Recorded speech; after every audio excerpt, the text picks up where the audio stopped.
Hi, it's Cheryl from My Daycare Coach. I'm here to talk to you about hiring employees.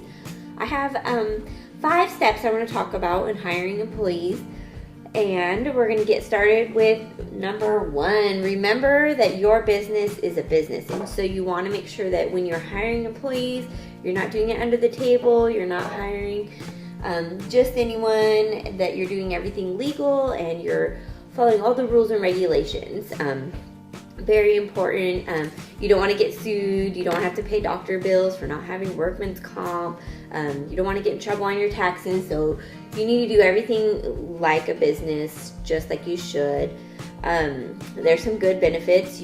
If you're running your business like a business and you're taking out taxes and Social Security and all that, you're going to be able to write those off. So as a family childcare, you're always looking for write-offs, and that will be a really big one. And also your employees that you hire, if you're doing everything by the books and all business-like, they're going to treat your business like it's a business, and they'll respect you just the same.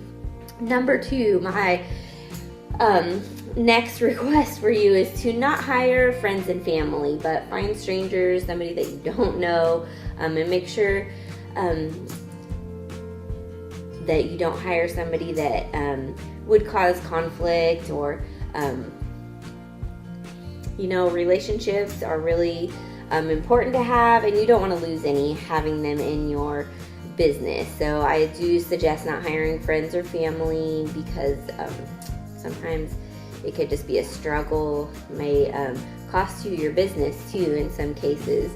So either lose a friend or lose a business. Which one is it? How about just none? And stick with people you don't know. Good references of friends and families, recommendations for it, maybe them.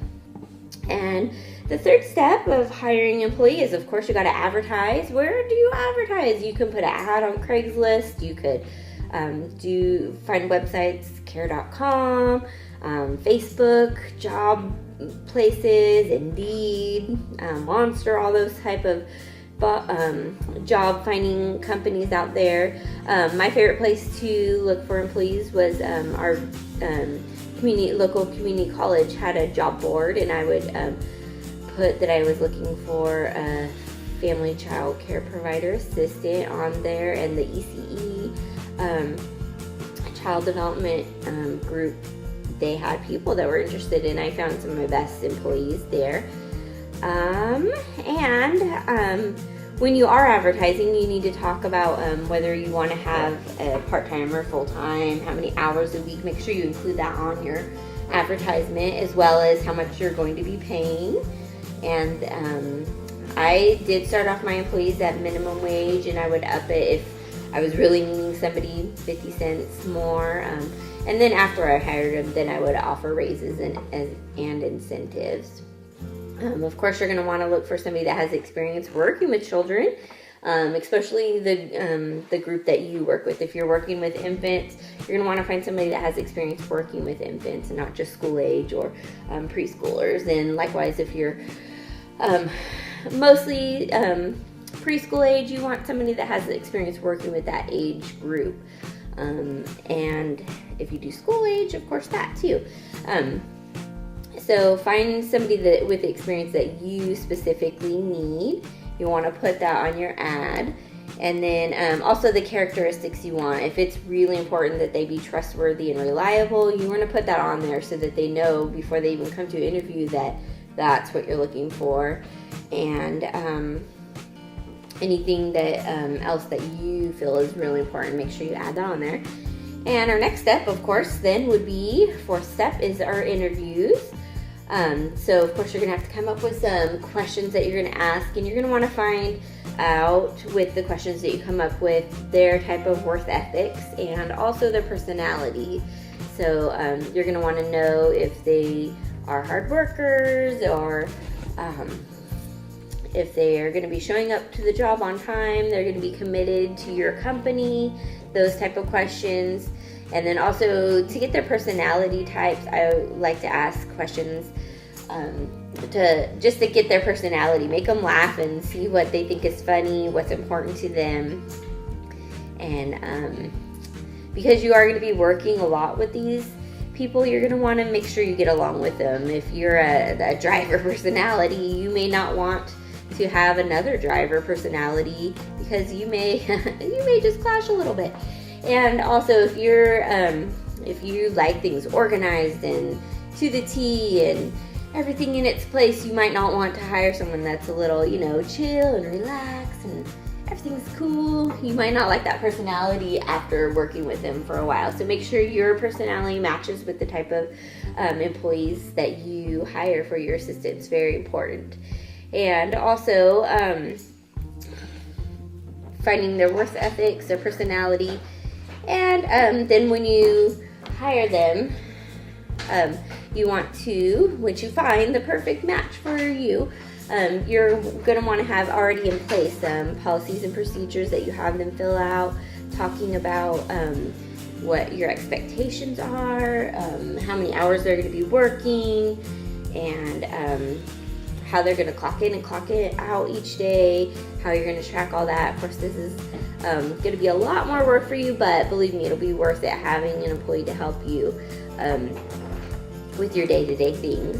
And then, so in your procedures, make sure you also include your business, what you expect for your company to look at. If you really are into Montessori style childcare, you want to put your philosophy, your play-based philosophy. That way your employees know right off the bat that this is your expectations of what type of education that you're going to be giving these infants, toddlers, preschoolers, and kindergartners, if you have them. And then, getting started with them, of course, you're going to have to train them and get them on board and build a good foundation for them so that they are able to help you with all areas. Have them follow you around the first day or two and shadow you, and then also let them do things on their own and just stand back and watch how they do and take notes. And then my fifth step that I think is really important when hiring employees is to keep a very good open communication with them. Talk with them each day, every day. If you're talking about the good things that you see them doing, noticing that's great. And then when you do notice, I'd rather you not do it that way. Could you maybe do it this way? I think that would be a little bit better. It'll go a lot easier if you're already complimenting them all along throughout the day. And then, but keep that ongoing communication. Set up a time that you meet with them regularly, once a week, once a month, something where you're going to sit down and just talk about how things are going. And if you have more than one employee, get them all together so that everyone's on the same board. So you can plan out what your day is going to be like, and then also, how are things going? Are they happy with what they're doing? Is there areas they could need a little bit more mentoring support in? That way, if you have that regular going, you shouldn't have any issues down the road of, oh my goodness, I just didn't know how to tell you, because you are already having those open communications.